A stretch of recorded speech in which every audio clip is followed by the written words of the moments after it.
Hello guys, welcome back to another video, and this is the 1993 Mitsubishi GT. We are working on the suspension.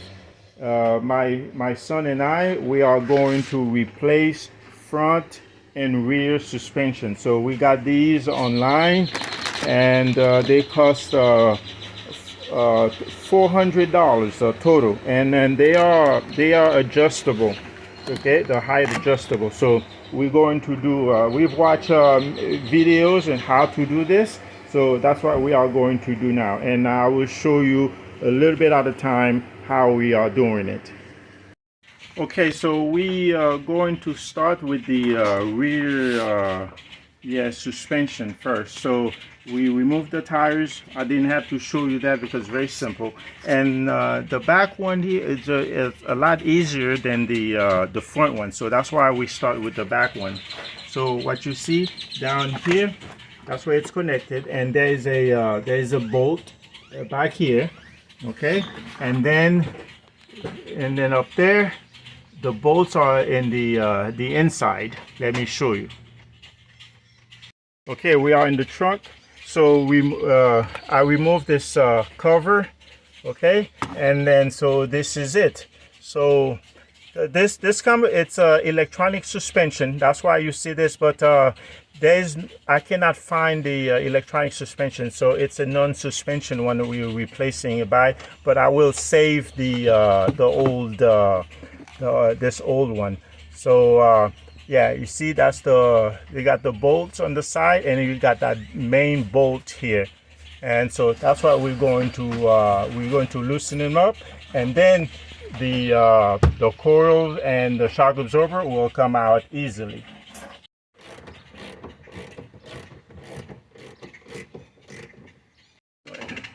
All right, so now it's coming out. All right, let's see. Looks like it takes longer to come out than to actually remove it.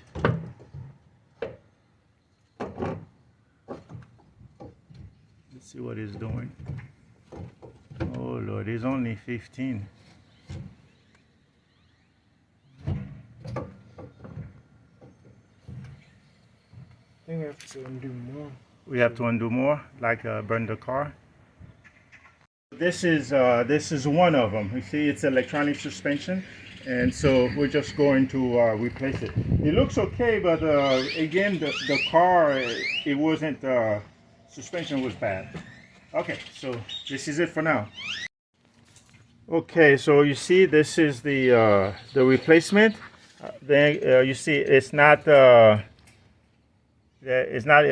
electronic suspension. This one is, but yeah. So we'll have to adjust this so the vehicle can be it won't be too low.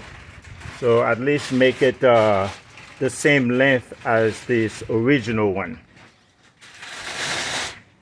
All right, so we've already made the measurement with this one, and then so we make sure that we do this second one. We do both of them at the same time. We measure them, so hopefully they are correct. He's tightening them up just to make sure that they don't come loose. But he will need some elbow grease, and I'll do that for him later. So it was a little bit difficult to get this to get the old one out, but here's what I did. I step on the how you call this? Yeah, I step on this, and then that lower the, see that the arm, the rear, see it lowers it down, and I was able to remove the old one, and that's the same also to put this back. To put this one, and you step on this to bring it down a little bit. Otherwise, it would have been impossible to do this. So now we're just going to fasten all the bolts that we removed. Well, this is several months later, and like I previously said, we encountered an issue, and this is the aftermarket one, and the bushing did not fit the original one, Well, the bushings for this one, it was different. So we ended up buying so aftermarket bushing to fill in the gap on this coil, and so we just install it. So we just have the front one to do. The washers I bought, but we use the big one. This is the one of the two front coilovers, and so you see we take a measurement on the wall. We used the old one against the new one, so we just have to adjust it all the way up to this level here. So we are lowering the car a little bit by half an inch. So that's why we make the as you can see, you see here, I hope you can see, and that's the original height, the top line, and the second line is the adjustment.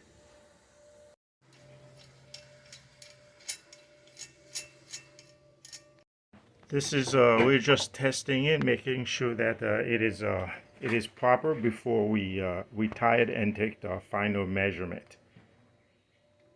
It's still part of the final measurement.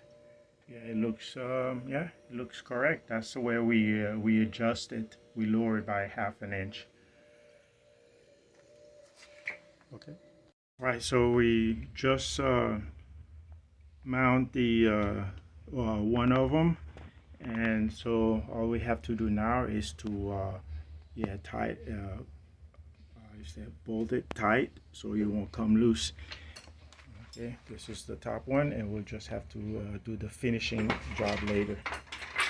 My son and I, we did a little bit of MacGyver. The reason is because these aftermarket parts are not the same 100% like the original.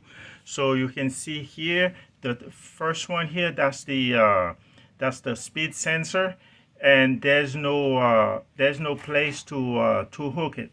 And the back one, that's the brake line, but the bracket on the brake line is too small. It's too small to fit around the coilover. You see, the coilover is wider. So what we did, I used this large clamp and to hold them, and just to prevent them from moving due to vibration, I put duct tape around the coilover, and then attached the part at the lines to it. So it is perfect right now. So it's not gonna go anywhere.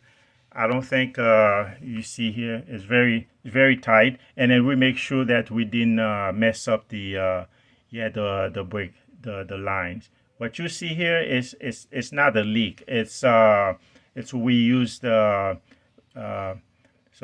brake cleaner when we were removing this from the old shock. So now all we have to do is do the other front one, but I'm not going to show that part. Thank you for watching, and mission accomplished. Thank you again for watching. Subscribe and share this video. Thank you again.